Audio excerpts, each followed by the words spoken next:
Beyond the orbits of Pluto and the icy bodies of the Kuiper Belt lies a domain so vast, so distant, that light from the Sun takes hours or even days to reach it. This is the true outer frontier of our solar system, a region not bound by planets, but by invisible forces and ancient clouds of icy debris. At infinity beyond, we consider this the boundary between home and the great interstellar ocean beyond.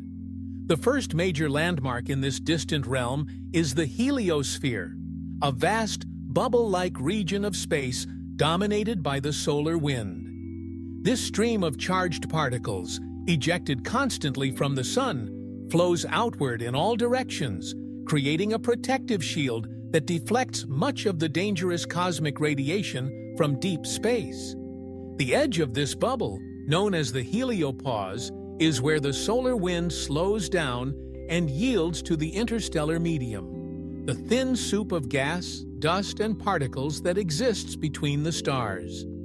The heliosphere defines the physical edge of our Sun's influence. It stretches more than 120 astronomical units, AU, from the Sun. That's over 18 billion kilometers, 11 billion miles. Crossing this invisible frontier marks the moment a spacecraft leaves the Sun's neighborhood and enters true interstellar space.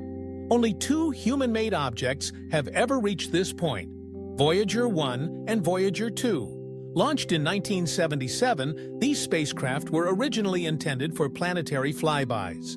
But thanks to precise engineering and a rare planetary alignment, they became ambassadors to the stars.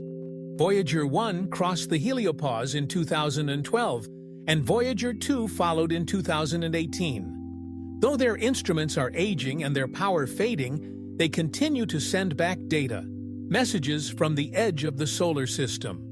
Beyond the heliopause lies the Oort cloud, a hypothetical sphere of icy bodies that surrounds the entire solar system like a cosmic shell.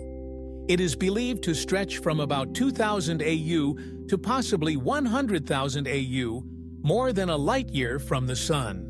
Though no spacecraft has ever reached it, the Oort cloud is thought to be the origin of long-period comets, those icy visitors with orbits lasting thousands of years.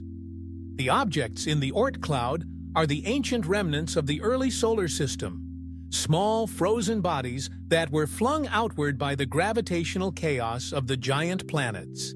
Here, gravity is so weak that these objects are only loosely bound to the Sun and can be perturbed by passing stars or galactic tides. Studying the Oort cloud directly remains a future ambition. No current mission is capable of reaching it, but its existence helps scientists understand the architecture and evolution of our solar system and the mechanisms by which comets are delivered to the inner solar system. This far from the Sun, our solar system blends seamlessly into interstellar space, a realm filled with unknowns. It is in this deep cold where the journey to other stars begins. The nearest star system, Alpha Centauri, lies over 4.3 light-years away. Even the fastest spacecraft built by humanity would take tens of thousands of years to reach it, but the dream of crossing that immense gulf remains alive.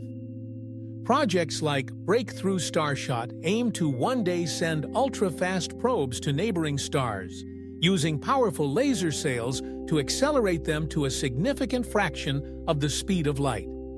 These missions are still conceptual, but they represent a new kind of thinking, not just exploring our solar system, but stepping beyond it. At infinity beyond, the outer solar system is not an ending, but a threshold. It is the last whisper of home before the cosmic silence of interstellar space. And as we send our machines, our messages, and someday even ourselves across this great divide, we become something new. Interstellar travelers, reaching for the stars.